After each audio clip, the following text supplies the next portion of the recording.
Chapter 35.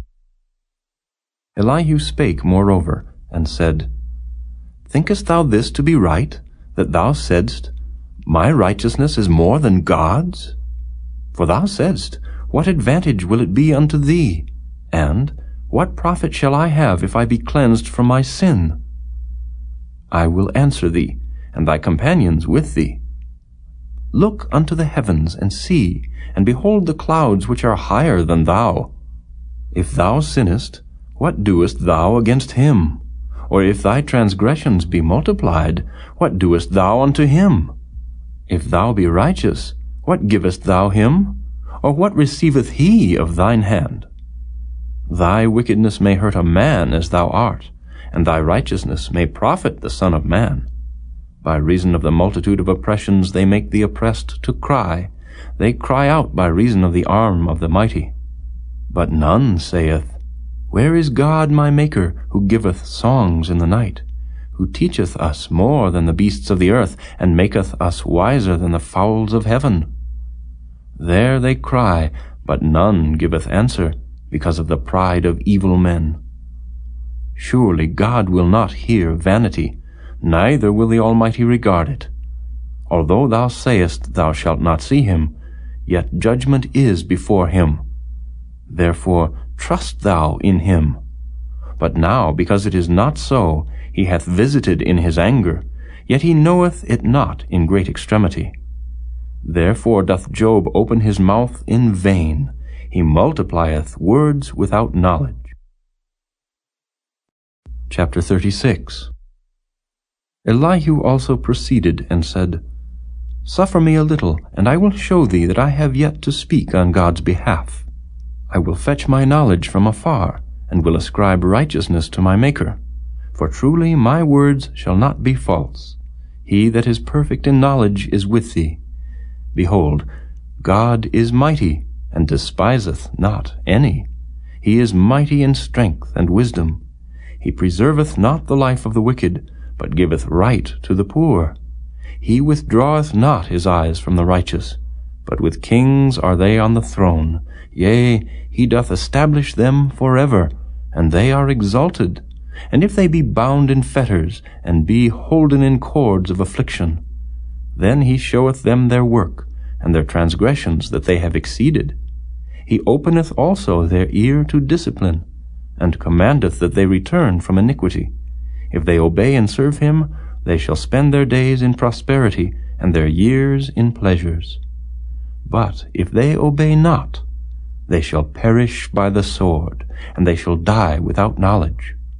But the hypocrites in heart heap up wrath. They cry not when he bindeth them. They die in youth, and their life is among the unclean. He delivereth the poor in his affliction, and openeth their ears in oppression. Even so would he have removed thee out of the strait into a broad place, where there is no straightness, and that which should be set on thy table should be full of fatness. But thou hast fulfilled the judgment of the wicked. Judgment and justice take hold on thee. Because there is wrath, beware lest he take thee away with his stroke. Then a great ransom cannot deliver thee. Will he esteem thy riches? No, not gold, nor all the forces of strength. Desire not the night, when people are cut off in their place. Take heed, regard not iniquity, for this hast thou chosen rather than affliction. Behold, God exalteth by his power. Who teacheth like him? Who hath enjoined him his way? Or who can say, Thou hast wrought iniquity? Remember that thou magnify his work, which men behold. Every man may see it, man may behold it afar off. Behold, God is great, and we know him not, neither can the number of his years be searched out. For he maketh small the drops of water, they pour down rain according to the vapor thereof, which the clouds do drop, and distill upon man abundantly. Also, can any understand the spreadings of the clouds, or the noise of his tabernacle? Behold, he spreadeth his light upon it, and covereth the bottom of the sea. For by them judgeth he the people. He giveth meat in abundance.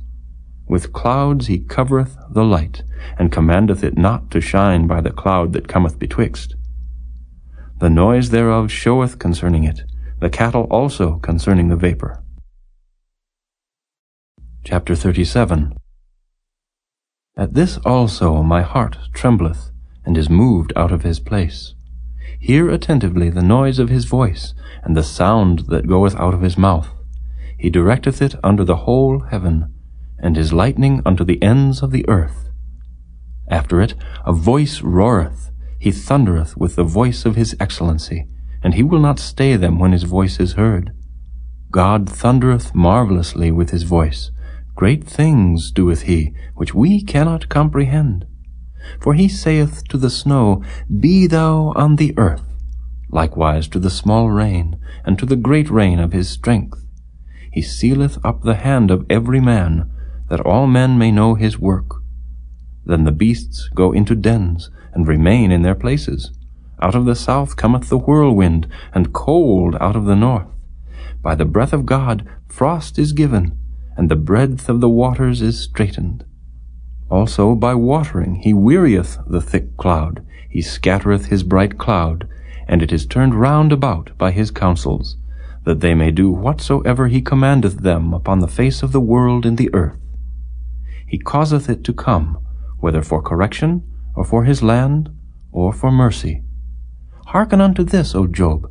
Stand still, and consider the wondrous works of God. Dost thou know when God disposed them, and caused the light of his cloud to shine? Dost thou know the balancings of the clouds, the wondrous works of him which is perfect in knowledge? How thy garments are warm when he quieteth the earth by the south wind? Hast thou with him spread out the sky which is strong, and as a molten looking-glass?